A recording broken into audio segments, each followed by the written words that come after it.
you've done this a long time, but is this still special the first day at a new place, first practice? Oh yeah, I mean, I couldn't sleep last night. It was like, I don't know, I probably fell asleep about 1, woke up about 4:15, and that just out of excitement, you know.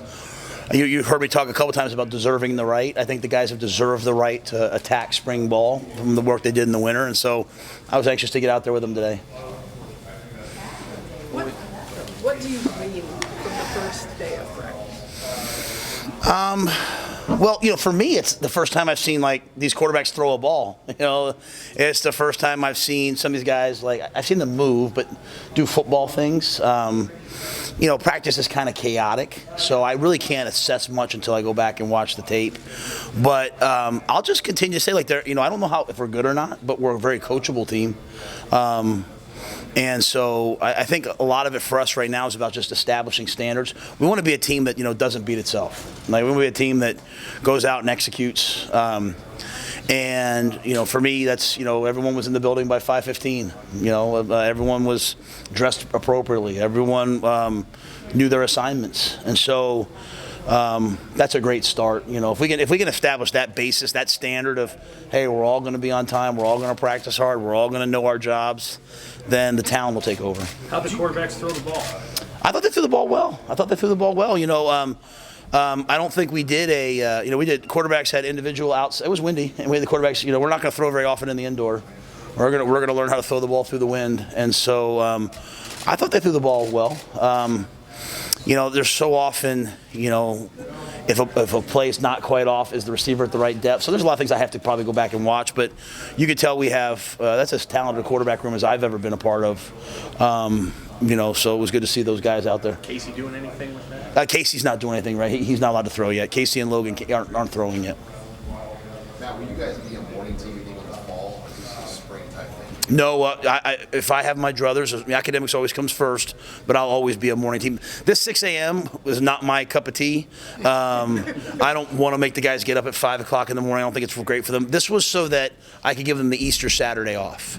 You know, I think Easter is a time that everyone should have off to go and be with their family, or guys from far away hopefully can get with some of the local families. So to give them Easter Saturday off, I had to do Monday morning.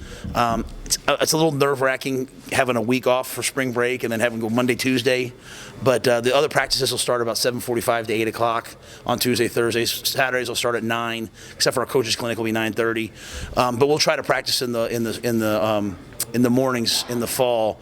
I just like getting them first thing in the morning. You know, kind of give them a chance then to recover all day and focus on academics. Hey, Matt, you've been talking about how coachable this team is. Like, that's a good first impression. Some examples of that. Well, I mean, there's just not a lot of defensiveness. You know, I talk about palms up a lot. There's not a lot of palms up. Like, you know, I think great players listen with their eyes. You know, like these guys will turn and listen to you, and we're talking a lot about it. You know, this generation of players, of young people, is under so much pressure. Like, you know, you drop one pass and you can become a meme pretty quickly, right? So there's a lot of pressure. So we're trying to reduce the idea of good and bad. Like, you know, you come out and you throw an interception, you come out and you bust a coverage.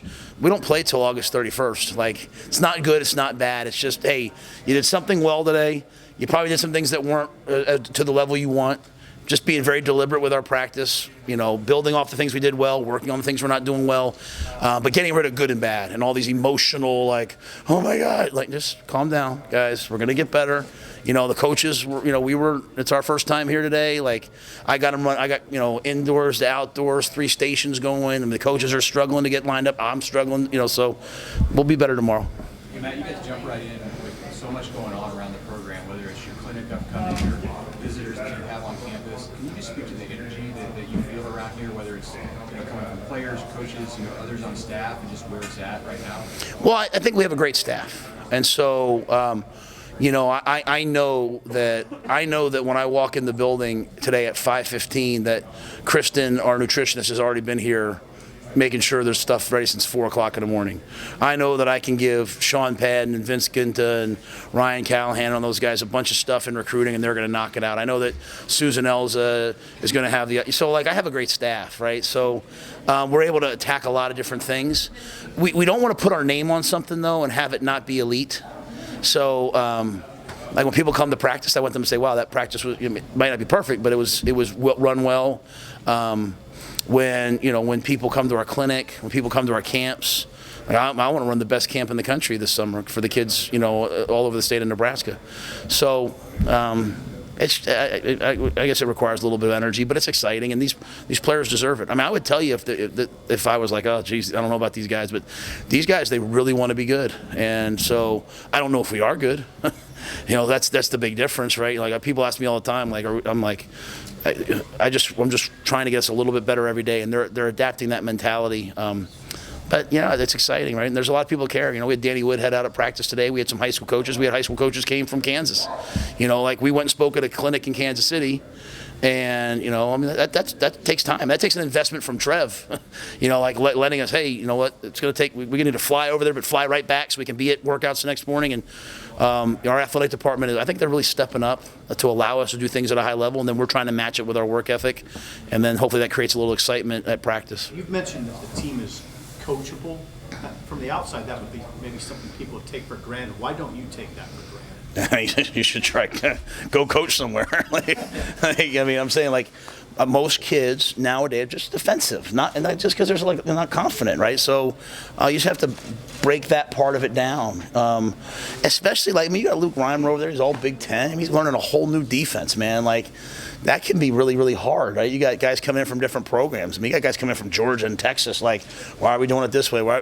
But we don't have a lot of that. So I would just say there's just a really good core of kids on this. I say kids, really good core of men on this team who do things right. And I know I said this, and people probably hear things I say, and they don't know why I'm saying it. You go back and look at last year's team. They could have thrown in the towel. They battled all the way to the end. They beat Iowa. They had a 3.1 GPA. When you have a staff change, you have a 3.1 GPA. That's outrageous. So there's just so many good people in the program, and but yeah, there's a lot of lack of coachability in the world today, and we have a lot of guys here that are being pretty coachable. I know you felt good about how Tony and the defensive staff was coming together a few weeks ago when you talked to us. Does it take time though on the field to get a feel for each other with them, or do you feel good about where they are with the language and all that? Oh, the language is good. It just Tony probably has to get adjusted to me. And in the way that probably some of the things that I'd like to have done, and I'm getting adjusted to Tony, right, in the way he does some things. So I think there'll be a melding. To me, it's not everyone always focuses on the scheme. There's been 3-4 teams that win the national championship. There's been 4-3 teams, 4-2-5 teams. I mean, to me, it's really about how you do what you do. So the standards of the way that we practice, the way that we strip the ball, the way we move from drill to drill, those are the ones that are important to me. So we literally I take notes. You guys will be at practice, I'm assuming, at some point. I take notes the whole time on my phone, and then we go in and we meet, and I say, now let's talk about this. Tell me why we're doing that. It's really important that we go through this process now in the spring, so when we hit the fall, there is no gray area. That's the worst thing you can give players is gray area. It's got to be concrete, and you have to be really humble as coaches. You have to sometimes say, you know what, guys, we've been coaching it this way. We're going to switch it to this because we think it'll be better for us. So there's multiple ways to do things. We just want to make sure we're giving our guys the best chance. What do you think of the group of running backs that you have? I like our backs. Gabe Irvin's probably been one of the stars of the offseason. He's one of the fastest guys on the team at 221 pounds, 222 pounds. To me, he can hopefully be that battering ram that puts games away. Again, 4 times last year had the lead in the third, going into the fourth, or in the fourth quarter. And so I'll never get used to that. So to me, it's we're always going to preach a fourth quarter shutout. And fourth quarter shutouts are helped by the offense when you can have 75 yards rushing in the fourth quarter. So those are things that we believe in. And I think Gabe has had a sensational camp. AJ's got a ton of talent. AJ, obviously played a little bit, then got hurt last year. I'm excited to see what he can do. Ramir Johnson, when I go back and watch the tape over the last 2 years, he's a guy that consistently flashed to me. He's healthy. He's doing a really nice job. And I'm just trying to think if there's any, and then I think Emmett's had a really good spring. Anthony Grant's not with us right now. I've suspended Anthony until such time as I feel like he's ready to rejoin the team. Working on just academics and just general things with him. Nothing bad other than just sort of our standards as a program. So Anthony's not practicing with us today, and that'll be day by day. Good kid, just have to get him going in the right direction. And Matt, is Chris Hickman practicing or with you guys? Chris Hickman is not on the team. Has not. Tyree Johnson's not on the team. Is it nice to And neither one of both those guys on their own, moved on. Yes, sir. nice to get back out at a practice field and football this first time? Yeah, I mean, I think you guys can tell I love the off-season program. I love the Matt Rhule. I love all that stuff. But this is great, right? This is great to get out there and do football and coach football and really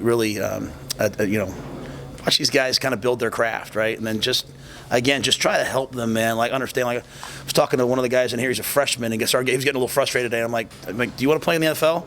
He's like, yes. I'm like, how far away is that? It's 4 years away. Like, we're ready to, like, just think about a doctor, man. Like he's learning all these little things that lead him to being a doctor over 4 years. Like, just get a little bit better. So it's fun to kind of turn it into football, but it's also fun just to get out there with the guys, man. This is the University of Nebraska. That's the first time I've seen that helmet, like that iconic helmet. So it's pretty cool for me, just on a personal note, to be out there and see all that. One or two more. Tight end group, Reed Gilbert, Thomas Fidel. Can you just talk about how they... Yeah, Fidoni's mad at me right now because I'm limiting what he's doing, And he's completely healthy, but I'm just going to limit him all spring. I mean, we got to get him to the season. And I always believe it takes a long time for an ACL to truly heal. So I'm kind of picking my spots. So he's mad, but that's what I love about him. He's competitive.